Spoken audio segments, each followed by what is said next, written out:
Okay, I'm just going to let the video play right now. And it's focused on while he's getting ready, I'll say it's focused on my grandfather. It has a little bit about the history of Kansas City, not as comprehensive as the previous presentation, but the focus is on my grandfather. And I will say that while I was looking up information on Judge Bradley, I found information about a lot of people. And I thought, boy, if I had time, I would have gone into their lives. I really got, but I just didn't have time. But you know, my focus right now is to say that everybody has a story. And as I hear people telling their stories, Mr. Wentz, I think that it would be wonderful if they would write it down, you know. And this project gave me more interest in doing something like that. So as you look at this, I'll entertain questions at the end of it. So stay awake. There'll be a quiz at the end. Okay, you may start.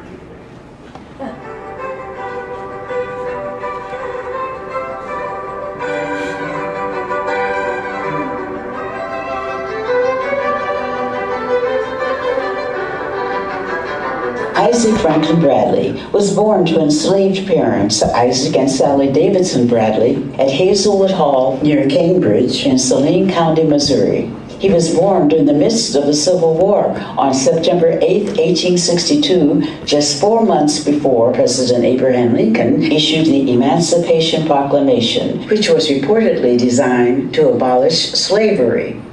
However, as the result of the criminal practice of slavery that flourished at the time of his birth, young Bradley never knew his father, who left when he was only about 2 weeks old. In a brief autobiographical reflection about his early years, Bradley wrote, "I do not remember ever seeing my father, for the reason that, very shortly after my advent, he took French leave to help settle a little matter of unpleasantness that was on at that time. Missouri was a great place then, especially for hard times, some instances of which I very well remember among them that from the time I was about 4 years old until I was 17, I never had a new hat or a new pair of shoes, in fact, was often short on old ones. Consequently, young Bradley received little more than 3 months of formal education in any 1 year, for a grand total of less than 18 months of schooling during his entire youth." Again, in his own words, he recalled, "When I was 19 years old, there came to that little town a man whose clothes fitted him, and he had a manner and bearing altogether different from what I had been accustomed to see. And I learned that he had been to the Lincoln Institute at Jefferson City. Up to that time, I had always thought I would try to keep away from that town. However, seeing this man and learning of this new institution, I gathered courage enough to go there. Therefore, in the fall of 1881, Bradley, inspired by the young student who at that time was teaching in a local school, saved his earnings and made his way from Cambridge to Jefferson City, Missouri. And while he insisted that he was already a past graduate of the School of Hard Times, his eager reasons to persist and genuine passion to learn empowered him to persuade his teachers to give him an opportunity to both work and study in an effort to pay for his tuition and board. And after 4 difficult years, Isaac Franklin Bradley received the honor of being the class orator when he graduated at the top of his class from the Lincoln Institute in 1885. He received a cherished book at that time from his mother titled Life and Times of Frederick Douglass, to which Bradley added a personal note to read slowly, pause often, think seriously. During the summer immediately after he graduated from Lincoln Institute, he devoted quite a bit of his time to canvassing a well-known book titled Men of Mark, Eminent, Progressive, and Rising by the Reverend William Simmons. This work contained a chart on which appeared the pictures and short sketches of prominent African Americans, which impressed young Bradley and inspired him to conclude that the field of law presented an excellent opportunity for a young man to succeed in the world. Therefore, in the fall of that same year, 1885, when the barriers of racial segregation that existed in most institutions of higher learning in the slave state of Missouri excluded students of African descent, Isaac Franklin Bradley made his way to Kansas, a free state, where he enrolled in the University of Kansas School of Law in Lawrence, Kansas. Yet in spite of being the only African American in his classes, forced to cope with segregated housing and cafeteria options, racist professors who were not completely on board with admissions policies, as well as constant financial woes, he was able to maintain a very high academic average of 93.5%.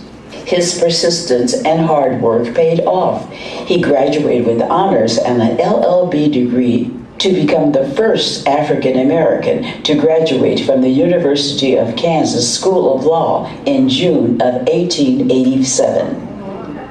Shortly following his graduation from the University of Kansas, Isaac Franklin Bradley earned permission to practice law in the courts of Kansas and opened his first law office at 518 Minnesota in Kansas City, just 1 year after the city itself was incorporated. He was then soon elected City Justice of the Peace to become the first elected African American judge in Kansas City, Kansas in 1889. In 1891, Judge Bradley married Mamie Bell Johnson of Lawrence, Kansas. The wedding ceremony was quite elaborate, and the couple received many lavish gifts, including a beautiful sculpture of Cleopatra, the legendary Queen of Egypt. Shortly after the wedding reception, the couple moved into their new residence at 400 Haskell in Kansas City, Kansas, on the edge of what was called Rattlebone Hollow. The Bradley home became known as Rue Fra Hurst, named after the couple's daughter Ruth and their son Isaac Franklin Jr.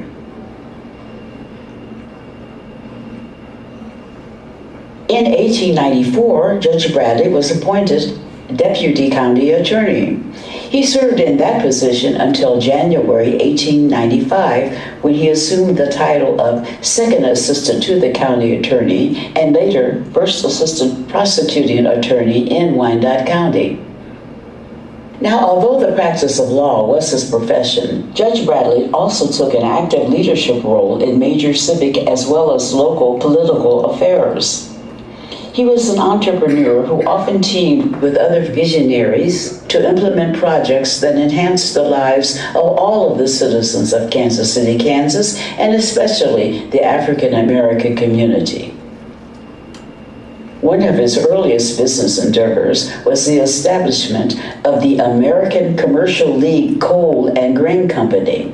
Founded in the early 1890s, the ACL was a joint stock company that dealt in coal, feed, flour, and groceries and provided basic commodities to the community.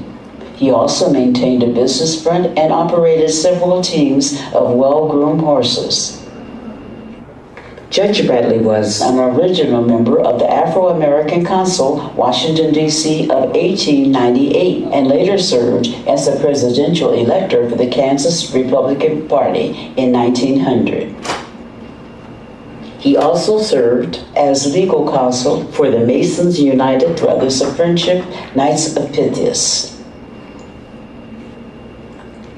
Now, because at that time, African American doctors were not permitted to treat patients in any of the existing hospitals in the city, nor were they able to perform surgery in the average home, Dr. S.H. Thompson, an African American physician, met in 1897 with Judge Bradley and 4 other leaders in the African American community to discuss the establishment of a much-needed medical facility. The idea came into fruition in 1898 with the founding of the historic Douglas Hospital. While Dr. Thompson was the driving force behind this initiative, the name was chosen in recognition of the efforts of another one of its founders, the Reverend Calvin Douglas of Western University. Western University, the first historic black college, HBCU, west of the Mississippi, was located in the old Quindaro part of Wyandotte County, Kansas. And although Judge Bradley was not known to be boastful of his accomplishments, he did enjoy a great sense of pride in the establishment of this new facility. In the 1900 edition of the University of Kansas Law School publication, The Shingle, he wrote, "We have organized and have been maintaining for more than 1 year the Douglas Hospital and Training School for Nurses, of which I was one of the founders and am still the president of the board of directors. I speak of this because it is the only thing of the kind in the United States organized, managed, and maintained by Negroes alone, and I will add that it is run on the charitable plan and its doors are open to the world, regardless of race, color, or condition." The ceremonial opening of the facility, which was fully supported by the African Methodist Episcopal Church General Conference, was held at the First AME Church in Kansas City, Kansas. The hospital was initially located at 312 Washington Boulevard. It moved to a larger facility on the northwest corner of Springfield Boulevard and Lafayette Avenue, later named Walnut and Quindaro, in 1924. And in 1945, it moved to its last location, the former Grant Hall, on the campus of the closed Western University, where the hospital remained until it closed in 1977.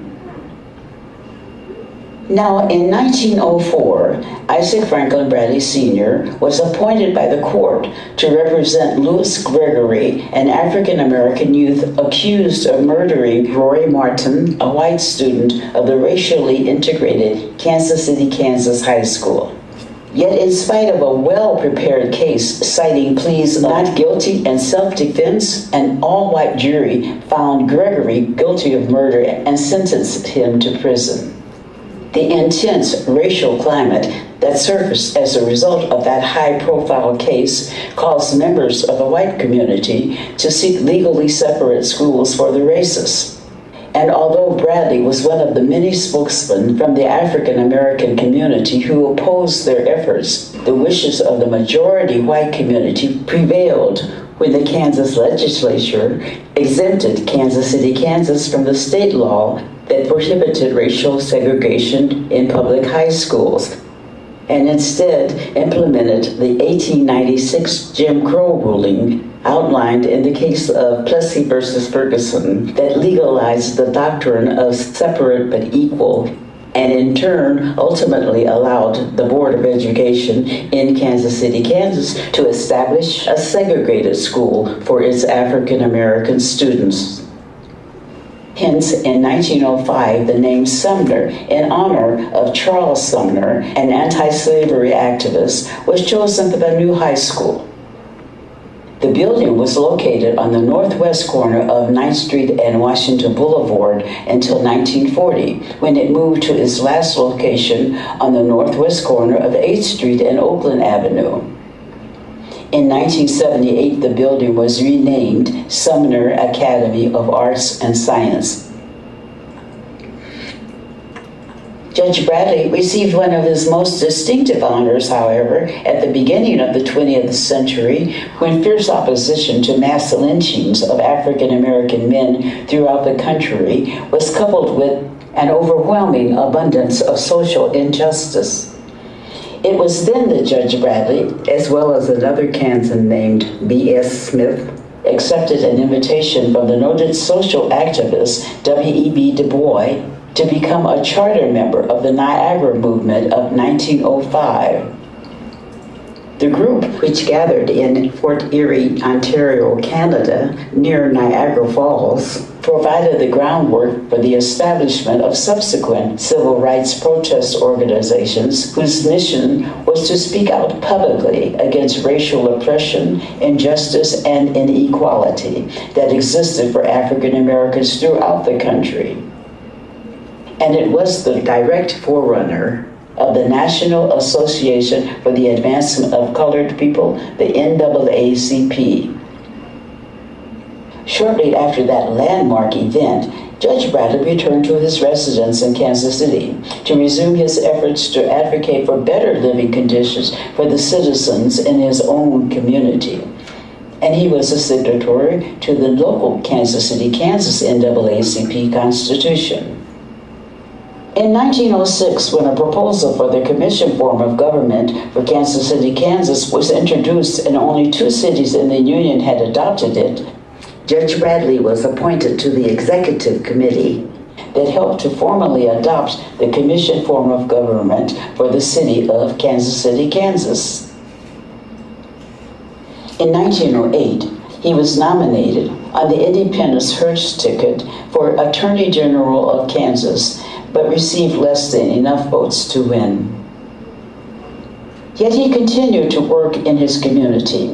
He helped to sponsor a drive to erect the first monument in the United States raised in memory of the noted abolitionist John Brown. The statue was placed in front of Ward Hall on the campus of Western University in 1911. In the fall of 1912, Judge Bradley was appointed county attorney for Wyandotte County. In 1913, he organized an activity known as the Distress Meeting, which was the forerunner of the Civic League, of which he was both founder and president. The Civic League was an organization composed of 12 African American men and 12 white men who were dedicated to the task of improving race relations in the city. The group was very active in promoting minority voter registration, as well as empowering minorities to become more involved in their local government. And as a spokesman for the Civic League, Judge Bradley also sent a letter on behalf of the organization to the Attorney General of Kansas condemning the showing of the 1916 silent film, The Birth of a Nation. In it, he wrote, "Is there anything that you can do to prevent a presentation which can do no good, but which may do a great deal of harm? It is a great pity that men cannot find that which better becomes their time and talent than this needless appeal to prejudice." It was in the presence of similar battles for social justice that many African American leaders refused to compromise or to switch party affiliation in spite of the infestation of the Ku Klux Klan in the state Republican Party at that time. They chose instead to remain members of the Republican Party and to fight racism. The Civic League consequently continued to strongly advocate for better social and living conditions in the community for many years. In 1917, 30 years after he graduated from the University of Kansas School of Law, Judge Isaac Franklin Bradley Sr. had the pleasure of welcoming his son, attorney Isaac Franklin Bradley Jr., a second-generation graduate of the university, to become a partner in his well-established law office. As an honorary member of the Alpha Phi Alpha Fraternity Incorporated, Judge Bradley delivered the welcome address to the 1920 convention of the organization that was held in Kansas City, Missouri. He also served as president of the Interstate Literary Association, an organization of African Americans living in Kansas, Missouri, and Oklahoma who studied literary, political, and economic issues. Judge Bradley helped to facilitate an activity known as Boys' Day for the African American youth in Kansas City, Kansas. This unique event created the opportunity for nearly 2,500 boys to gather for a huge emancipation celebration parade. It was designed to inspire the young men to participate in civic activities that addressed racial injustice. For many years, Boys Week as well as Boys Day became an annual activity in the lives of Kansas City youth. Judge Bradley, with his main ally in civic affairs, Dr. S.H. Thompson, as well as a pharmacist named Frank Davis, also helped to organize the Wyandotte Drug Company, later named the Home Drug Company, which was a venture that addressed a wide range of medical needs in the community and grew to become one of the largest drugstores of its time. The Home Drug Company later became the Gil Hodges Pharmacy. Judge Bradley and Dr. Thompson were also partners with J.W. Jones, Junius Groves, and several other community leaders in the creation of the Kansas City, Kansas Casket and Embalming Company. Bradley was also instrumental in establishing the Mrs. J.W. Jones Funeral Home and is recognized as one of the initiators of the Dunbar Elementary School. And as a serious critic of government, Judge Bradley advanced many of his concerns about social ills in a trilogy of treatises. In the first work, titled The Reign of Reason, which was published in 1912, copyrighted in 1915, and has been reprinted by more than a half dozen publishers, he addresses the principles of political economy. In the second work, titled The Lion and the Lamb, published in 1921, he treats the working out of those principles.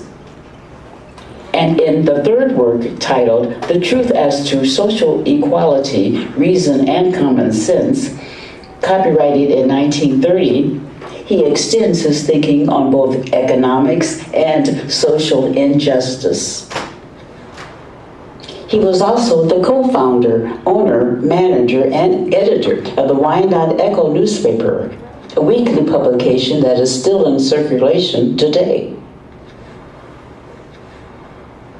Judge Isaac Franklin Bradley Sr. died on November 8, 1938. His memorial service was held at the First AME Church in Kansas City, Kansas. His gravesite is located in the West Lawn Cemetery and is marked by a marble gravestone donated by the Beta Lambda chapter of the Alpha Phi Alpha fraternity.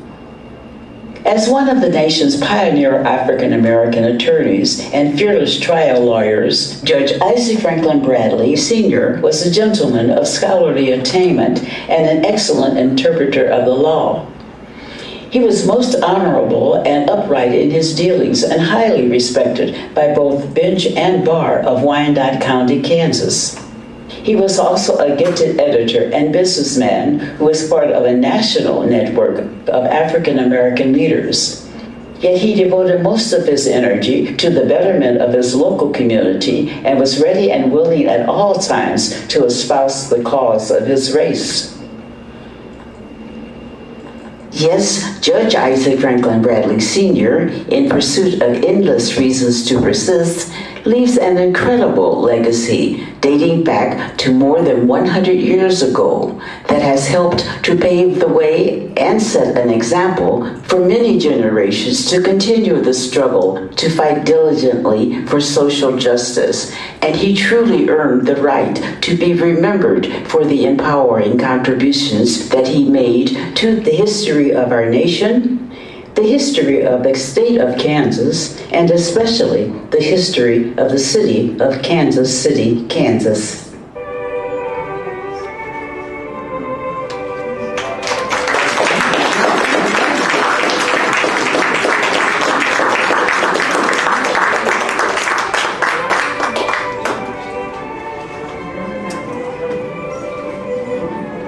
The Isaac Franklin Bradley Memorial Law Scholarship, established with the Endowment Association at the University of Kansas, is designed to provide financial assistance to primarily African American students in pursuit of a law degree. And a book titled Reasons to Persist by Frances Bradley Robinson, granddaughter of Judge Bradley, that she dedicated to his granddaughter, Harriet Belcher Hobbs, and his great-granddaughters, Stacy Robinson Nell and Villetta Jones Combs, Esquire, is a very informative biography of her grandfather.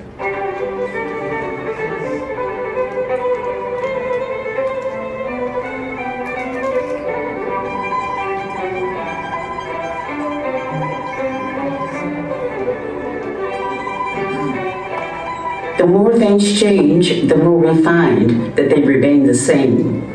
Those struggles that we face today may take a different name.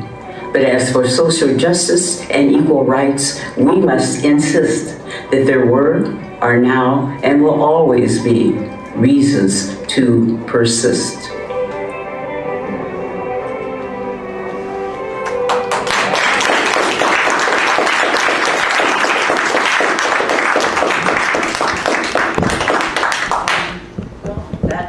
That was the video. The book that I wrote, as I said, does not have all of this information, and I can keep adding to it. And I know this is something I thought was in there that I haven't yet put in, and there are other things that I'm finding out that I will add later.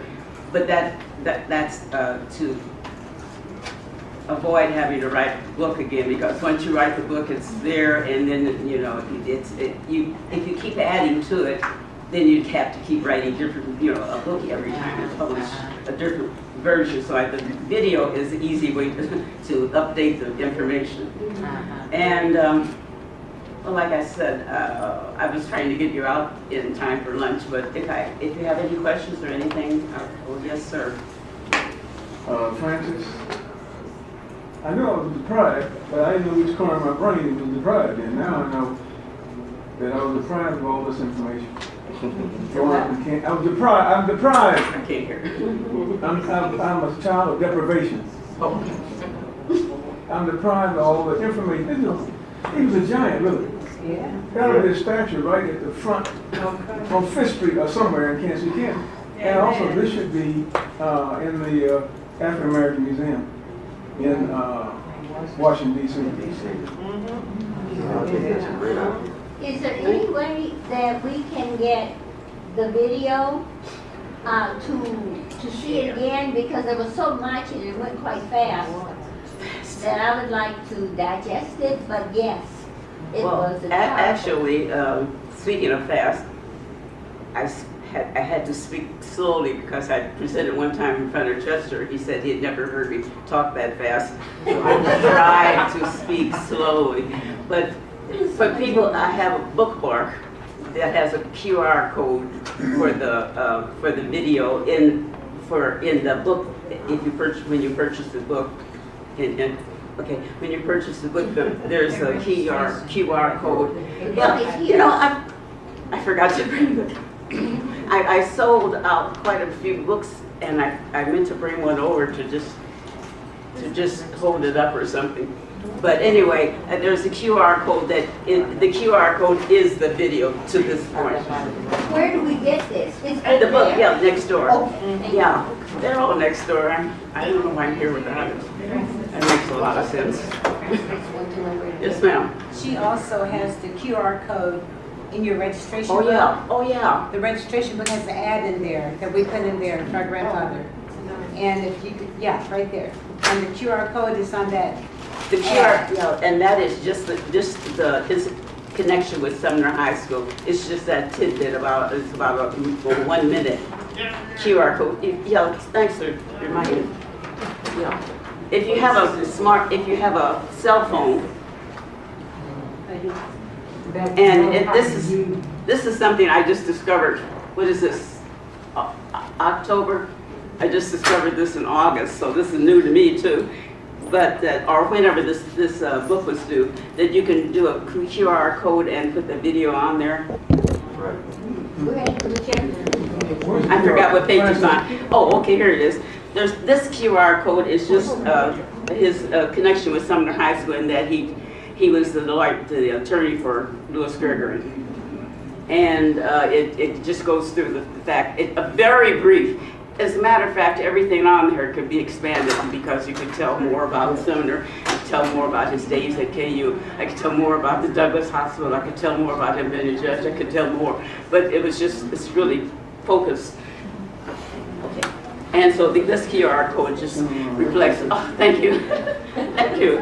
Okay, it's a reflection of the fact that I have written 2 books and how I got started. This is the book, and the poem that I have at the end, at first I thought it was kind of cheesy to make a little poem.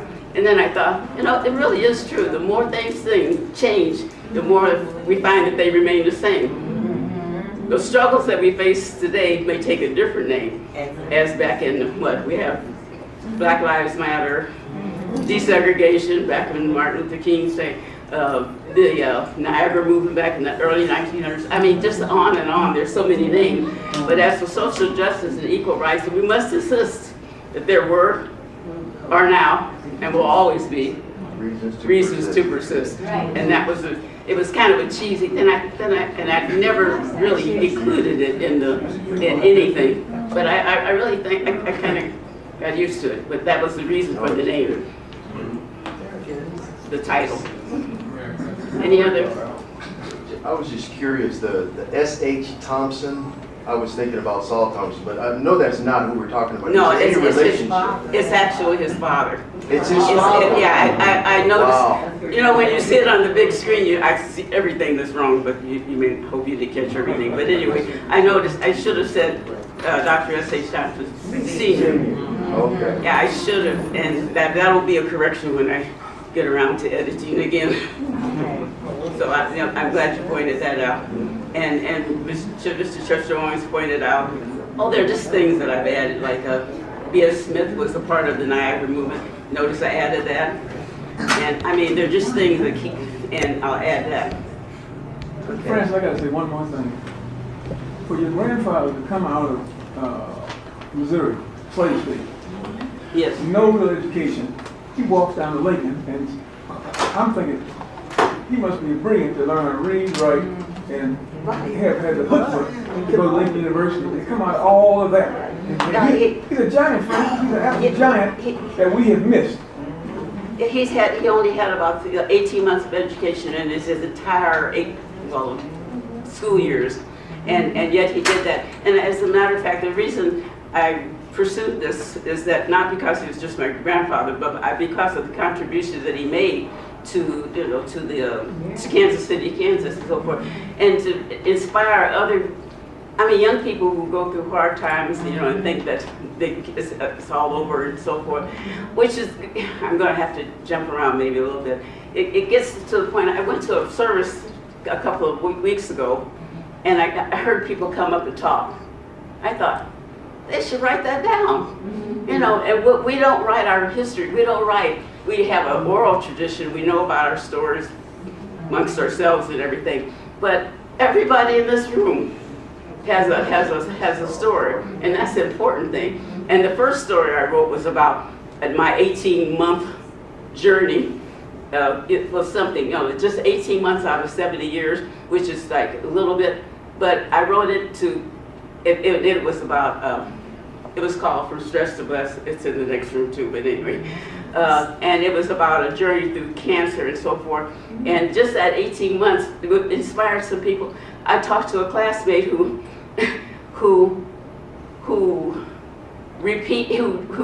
was supposed to graduate a year before us, but didn't graduate at our year. And he, it's kind of, but he's become successful. I said, that's a story. If he could write that down and the struggles that he went through, and now he is successful now. That my point is, everybody has a story. You don't have to be the first graduate of something, but you have a part of your life that is inspiring to someone else. That I'm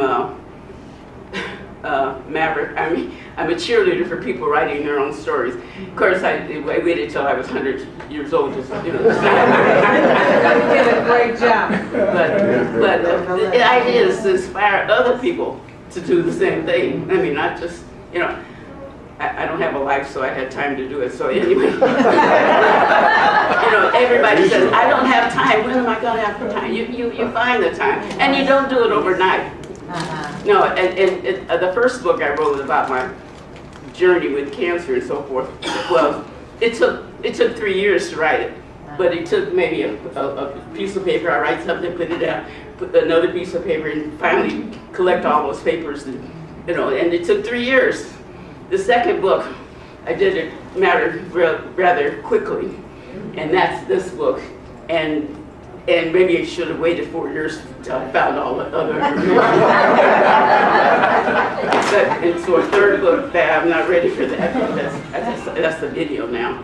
But anyway, back to the point again. was, oh, I know. I have something with it. That was the quiz I was going to have.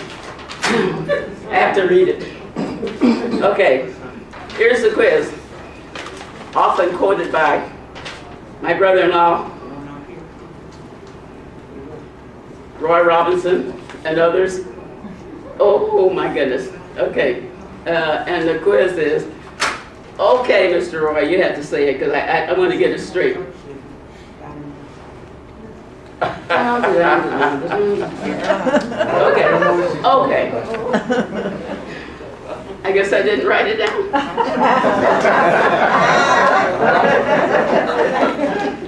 That's why we write it. Okay, how many of you can finish this proverb? Often quoted by my brother-in-law Roy Robinson and others, that begins, until lions start writing their own stories, hunters will always be the Interpreters. Until lions start writing their own stories, hunters will always be the Heroes. heroes. Who said it? Yep. All right, very good. That's a Kenyan proverb. Another way to state it is, until lions have their historians, tales of the hunt will always glorify the hunter. In other words, if we don't write our own stories, who else is going to do it? Like, so that, I'm sorry. Yes, ma'am. What? Okay, I heard you. Okay, I'll get back. To piggyback on what Francis is saying, they no longer teach history in school, especially Black history. And when they taught Black history in school, there was so much Black history to be taught, but not enough time to teach it in schools. So we're still learning about our heritage. Yes. And I mean, every day I'm learning something. So no longer in school, it's up to us to write your story, to write your history, and pass on the Black history that you know to the younger generation, because you know what? It's going to all go away if we don't. And my grandfather, he did his part. And my father, he did his part. And Francis's daughter, she's doing her part, Stacy. And my daughter, Valletta Jones Esquire, she's doing her part. But everybody's got to keep doing their part. So don't let it stop here. Okay.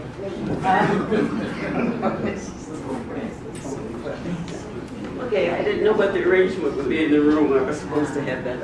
But are there any more? No, No, I was just, you said, if we don't write our own story, and I just said, it becomes his story. Oh, history, right. Right. And there are many, what I call unsung heroes and sheroes around us that have been ignored, and you hear about the same half dozen or dozen people over and over again, which is okay. I mean, Harriet Tubman, I mean, all of these people, but there's so many others that have been around that have influenced the history. Okay, well, if there are no other questions, then I thank you for attending.